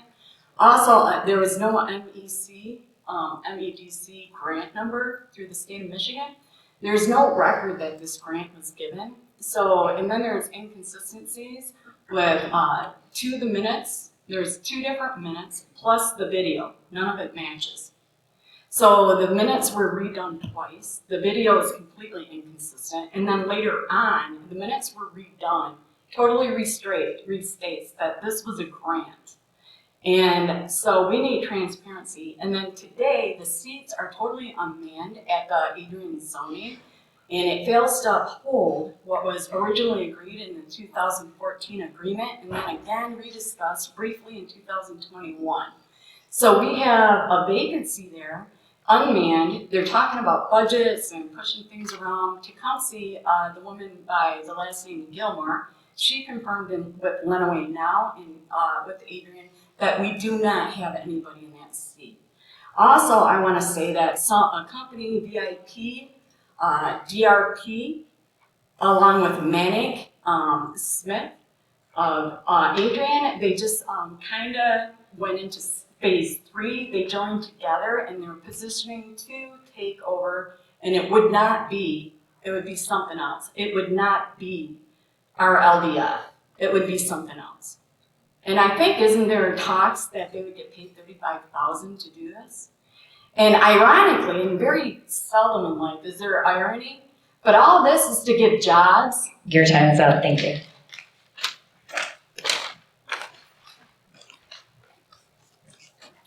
Casey White, Madison Township.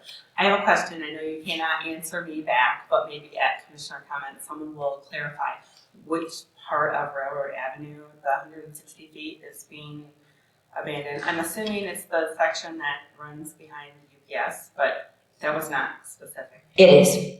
Thank you. And anybody else asking about this special order, the public hearing, there was no action tonight. That was simply the hearings. There was no action taken on either one of those tonight. Hello, I'm Diana Smith. I live at 125 Bristol Street. I'm here on behalf of my neighbors that surround SkyTech Sports Bar on Bristol Street. I believe our neighborhood needs to be heard. This is not about trying to shut down a local business. It's about finding a resolution and a reasonable balance between allowing a business to operate successfully and ensuring the residents who live nearby can enjoy peace and safety and quiet. Since the bar opened, our neighborhood experienced ongoing problems that have significantly affected our quality of life. We regularly deal with loud music till 2 a.m., vehicles racing down our streets, patrons parking in our residents' driveways, and customers leaving behind broken glass, beer cans, and other litter, particularly in the Legion parking lot that the bar has permission to use. Unfortunately, the problems extend beyond the noise. There have been fights, threats of violence, including people threatening to shoot one another, and individuals throwing objects over my fence at my dogs. On one occasion, we found an intoxicated person sitting on my front porch. Incidents like this demonstrate that these problems are no longer confined to the bar property. They are spilling directly into our neighborhood and onto our private property. Bright exterior lights have also shown in nearby homes late at night, making it difficult for residents to sleep. As neighbors, we find ourselves calling the police repeatedly for fights, disturbances, excessive noise, and other incidents. There's been 42 calls since January. This has become an unnecessary drain on law enforcement resources. By the time officers arrive, the situation is often over, leaving little they can do. This is not a criticism of our police officers. They respond professionally whenever they are called, but it illustrates the critical situation that is not sustainable. I have even received a letter from the bar owner's attorney demanding that I stop posting on social media because my comments were allegedly affecting the business. My post did not encourage anyone to avoid the business. They simply asked those visiting our town and the bar to be respectful of the surrounding neighborhood. Asking for basic respect and consideration should not result in legal threats. I understand that this business owner cannot control every action of every customer once they leave the establishment. However, there is proactive measures that can reduce these issues. Having the bar operate till 2 a.m. 6 nights a week in the middle of a residential neighborhood has had a significant impact on the families who live here. For my family, the issue is especially difficult because I have a disabled daughter whose sleep is regularly disrupted by the constant noise and disturbances. Our home should be a place where we can rest peacefully, not a place where we spend every weekend wondering if there will be another fight, another police response, or another sleepless night. I respectfully ask the council to help facilitate a reasonable compromise so that we can eliminate some of these issues that we're having. I thank you for your time and for listening. Thank you.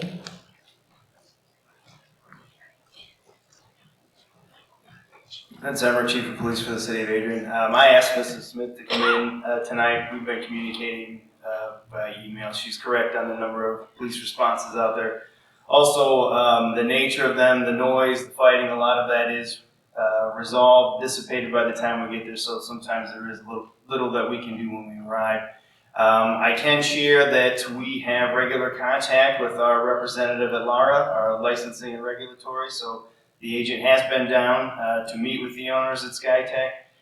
We had a hearing a few weeks back, and as a matter of fact, this morning I received notification that they reached a plea with LARA on that arrangement as well, so they did take responsibility for the event that they were summoned for. So it's an ongoing issue, and I did want you to hear directly from Ms. Smith that it's something that we deal with pretty regularly. So we're working on it. Thank you. Thanks.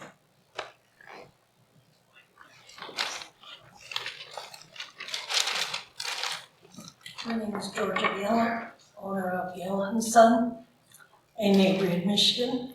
I'm here today to talk about the process which was supposed to be followed by bid last meeting.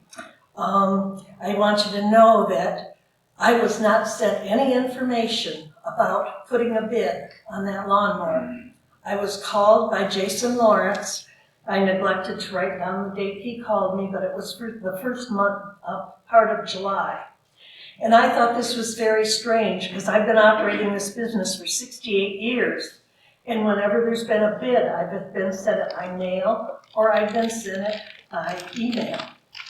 And I did put in a price as he requested, but he gave me no model. He gave me a few specifications, so I came up with the model to his specifications, and then I gave a quote. And then after this meeting, which I watched online, I received a visit from Jason, and he brings me in a paper with the Toro model that he wants. So then I did give him another quote. And bids to me mean nothing because I make hardly nothing on those bids. It's just helping out the city. And in the meantime, I was banned. People on Facebook ran me down. People on the internet ran me down. And I've been a respected person in this community for 68 years. I have paid taxes on 5 properties for 68 years. And I'm very upset with the way this was handled, and I think I'm owed an apology by this commission with the city and by WLEN because they said a few things that I wasn't happy with. So I don't know what more to say about it, but I am very frustrated. Recently, I did receive, as a matter of fact, I have it right here. It was dated July 30th. I finally received a bid. So it's been taken care of. But I just wanted you to know that I'm very, very frustrated over the way I was run down in this city that I've lived in for 68 years.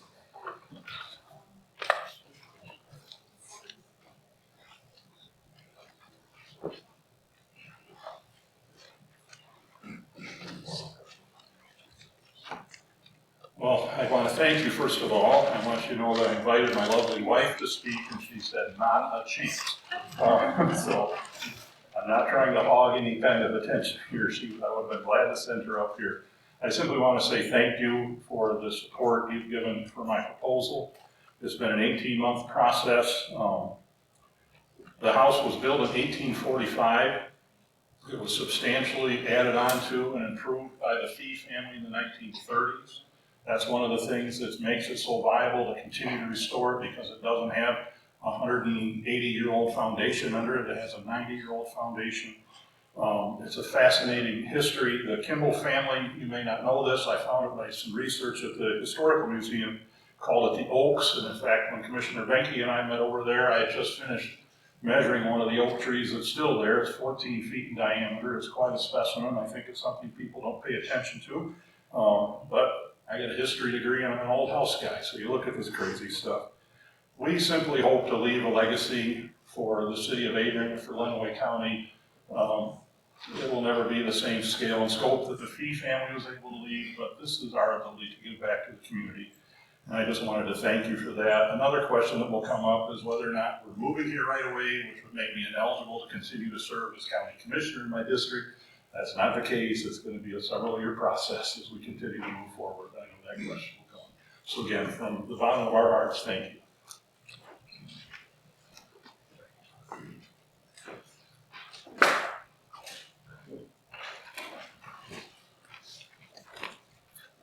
I think a survey for what the public thinks would be amazing. Can you state your name? Sorry. City of Adrian. A survey, we just did one for the Adrian Mall to hand on to the owner, and thousands of people responded. It was actually shocking. I think you would get a good response for that. For the interim city administrator, I'm kind of like, y'all need to figure out what you really want. Because it's go fast, move slow, go fast. I don't know if giving it to the person who at the helm at Adrian Public Schools, like there's a mass exodus. Adrian Public Schools has never experienced as many students leaving under the helm of this person. I don't know if we want to do that for the city of Adrian. I don't know this person, but I do like numbers, and numbers don't lie. And so I think we need to consider that as well. Thank you.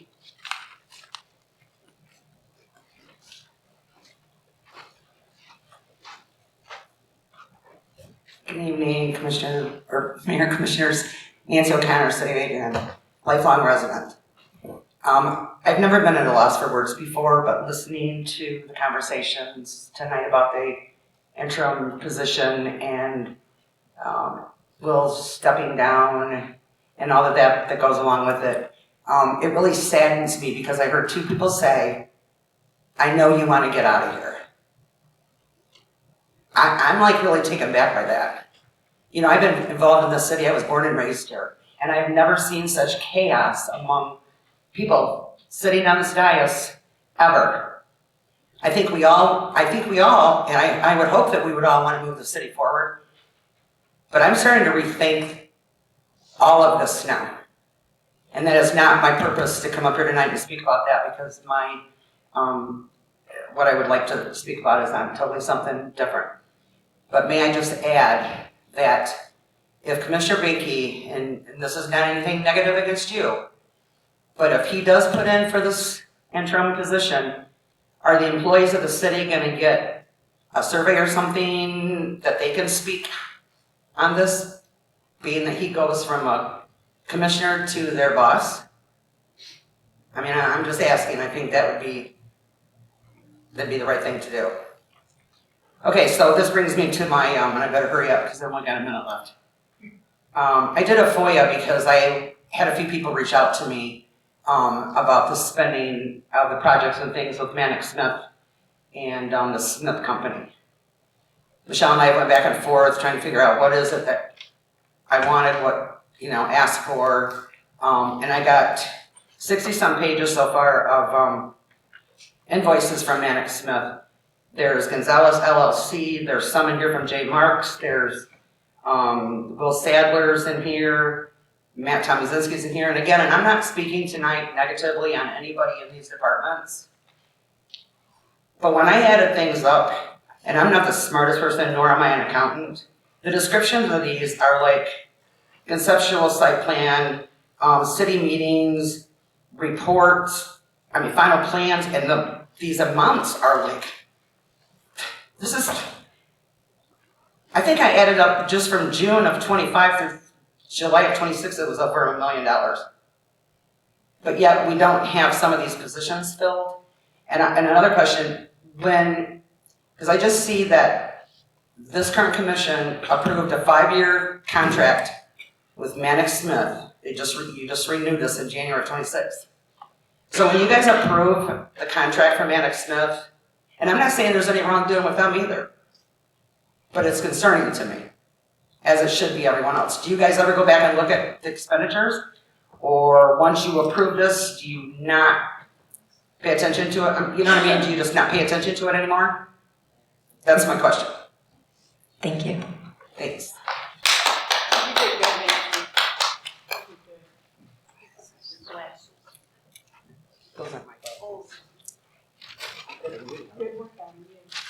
I will now open it up to the Zoom participants for public comment.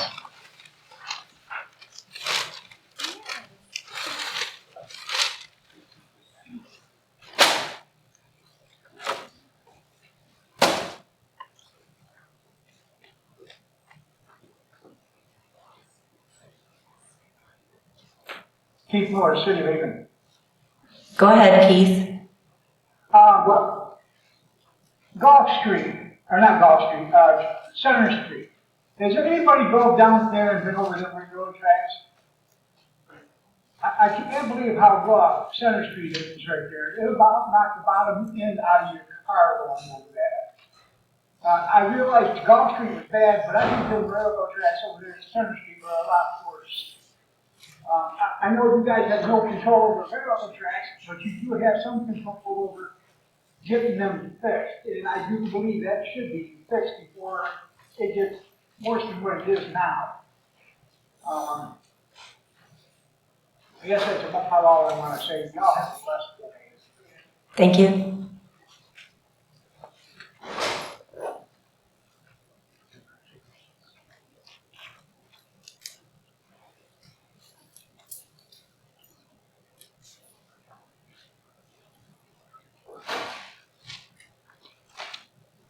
Hearing no more public comment, we're going to move on to commissioner comments. I would, one thing I had written down that I was going to bring up, I was not wanting, it's something that I'd like to discuss in the near future. Now that we're doing this interim search, it may not be able to happen right away. But I would like to, we've had the public really reach out when it comes to water and their concerns, and there's a lot of people doing a lot of work on it and really looking into it, and there's been some really great input, and just start thinking. I just kind of want to put this on your radar about possibly, like, we have a water ad hoc committee, like, that's just looking at that, comprised of citizens, but I don't want to do that right now to Will with doing that. But I know that I would want Will involved with it, a commissioner like our other ad hoc committees, maybe it's 2. I don't know what that looks like. I just want to put that on your radar right now to start thinking about, and you can give me input as well. But I just know that, from the water town hall, we heard that loud and clear that, we've got somebody that really looks into, grants, and it may not be, we can just hear these ideas and then vet them and start working on it, but give some support to our utilities director. That's what I'm looking at it for. I'm not looking at it, I'm looking at this from the positive lens. We have community members that really want to support and give support to Will. One person can't do this alone, and just more hands make, light work, and the more that we can get involved. So just something that I would like to put out there to really start thinking about. Another thing, I have always known somebody for a long time that was a former city commissioner, Chuck Chase. He served for 28 years. I just found out, so I asked him if he would share this with me. He wrote an editorial piece in the Daily Telegram in 2005, okay? And things were going very awry. In fact, at that point, they were saying that it was more controversy, sorry, I can't talk right now, more controversy and more press than the city commission had ever seen. And that was in 2005. So I'm not saying that to say that I'm not comparing it's worse now than it was then. I'm not saying it's better now than it was then. What I'm saying is there have been trials and tribulations. There have been other times where there have been things not going well. And Adrian pulls through, and I fully believe, and I felt the conversation tonight was, during our discussion time, showed a lot of promise of that. I heard compromise. I heard listening to each other. I heard working together. It doesn't mean we have to agree on everything, but I definitely heard that agreeing to disagree and really trying to have constructive discussion. And I'm very grateful and thankful. And I'm also just wanting to say how grateful I am that all of you have been putting in the time to meet with me and spend a lot of time so that I can get to hear your concerns. But one thing that Chuck Chase wrote in this editorial is that an elected public official must be willing to listen to constituents, collaborate with fellow commissioners, and respect others' opinions even though they may not always agree with them. They must weigh all sides of an issue, seek the advice and counsel from professionals, and possess an innate ability to formulate decisions based on factual information. They must have a laser-sharp focus on being fair and consistent in the discharge of the duties outlined in Adrian City Charter, while staying above the fray of the media and the Monday morning quarterbacks who delight in second-guessing what we were elected to do. Now, this was 2005, so now that would be your keyboard warriors from social media, so that has changed. Most of all, the position of an elected public official requires an unwavering commitment to a job whose pay and perks are virtually non-existent, where kudos for things one does do right are rare indeed, where emotional tolls are generally the rule rather than the exception, where one's every move is subject to public scrutiny and broad criticism in the press, but where, oddly enough, the personal satisfaction one gains by serving in this capacity cannot be explained. So I just kind of want to leave us with that. I felt like it was a good reminder, but it was also good to hear that perspective from 21 years ago. So, we have made it through tough times, and I was highly encouraged by the discussion tonight and the open-mindedness and being frank, but also listening to one another and really trying to grasp what each other was saying. So thank you very much for that respect of one another. I wanted to say thank you to AP. I was able to take a ride along for almost one whole shift. I decided to ask for a 10 p.m. to a 6 a.m. shift, and then I had to go to work in the morning, so I stopped at 4 a.m. But I wanted to say thank you to Officer Major. He was the one who I actually did the ride along with. Very sharp, very smart, and very good at his job. And I wanted to extend a thank you also to Lieutenant Wisniewski and Officer Perry and Officer Duarte, who were also on shift that night, who all kind of gave me a better understanding of what APD does, specifically on third shift. So that was a really great opportunity. And I encourage the rest of the commission to go on a ride along at some point, maybe not third shift. It was a very late night, but it was exciting and very cool to see the extent of what our police officers can handle. I'd like to compliment Adrian Fire Department on social media. There was a post put out. The fire department was coming back from a call and some children had a lemonade stand and they took their time to stop, get lemonade and support the local kids for what they were doing. And I think it's amazing the communication they're giving from the fire department now to everybody in the city what's going on. I really appreciate that. I appreciate the mayor reaching out and having a talk about goals, talk about what we want to do with the city, talk about how the obstacles and how we can overcome those. And I would like to piggyback that I think tonight's discussion was productive and good. It wasn't standing ground, it was looking and trying to honestly figure out what's the best path that we could do. Just a reminder, I know that we have the water testing that's going to be coming up at Lake Erie on August 12th. I know that I registered for that, and I understand Commissioner Roberts registered for that. I'm not sure if anyone else did, but the information we get, we'll share that with the rest of the commission so that you're aware of that.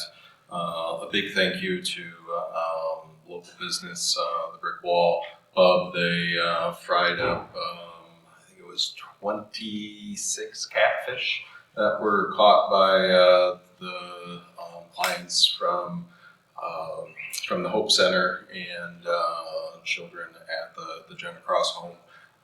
So lots of smiles there as some of them caught their first fish ever. And then we had our fish and chips lunch at the Brick Wall. So thank you for their support of that program as well.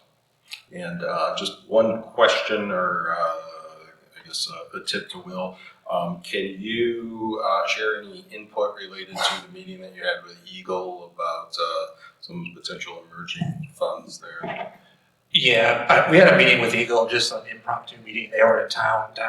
He just mentioned that the state has some funds available for what they call emerging contaminants, and one of them is algae.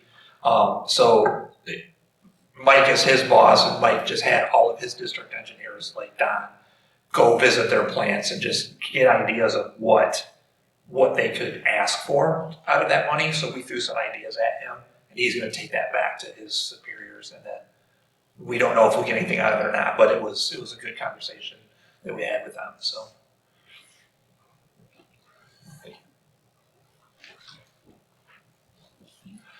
I would like to add thank you for coming to the meeting, Mrs. Gallant, because I believe the city does owe you an apology because RFP, a phone call doesn't do it.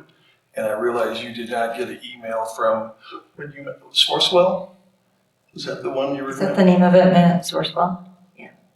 You did not get an email from Sourcewell. So I hope that the city will waive the bid process for this mower for you. Since you've been here 68 years paying taxes and doing a good job. Also, Mayor, I'd like to comment what you're trying to do on the water committee, but now for this is the third meeting. I'm not sure why we have to wait. I think you can multitask, this commission can multitask. We should have a commission for the water. We should start one for Bone Pool, and we should start one on finance. Because those are the three areas that this city really needs help on. Just a reminder to everybody that First Friday is this Friday, and the reason I am reminding you is because if you're not aware, we will have many visitors from out of town, as the Croswell will be having their reunion for their 160th, and there are people coming from all over the country for this. It is going to be huge, so we will have a lot of visitors. So make sure that you say hi and give them a great welcome back to Adrian for their reunion that will be happening during First Friday, this Friday. May I get a motion to adjourn? So moved. Support. All in favor, say aye. Aye. Meeting is adjourned. Thank you, everyone.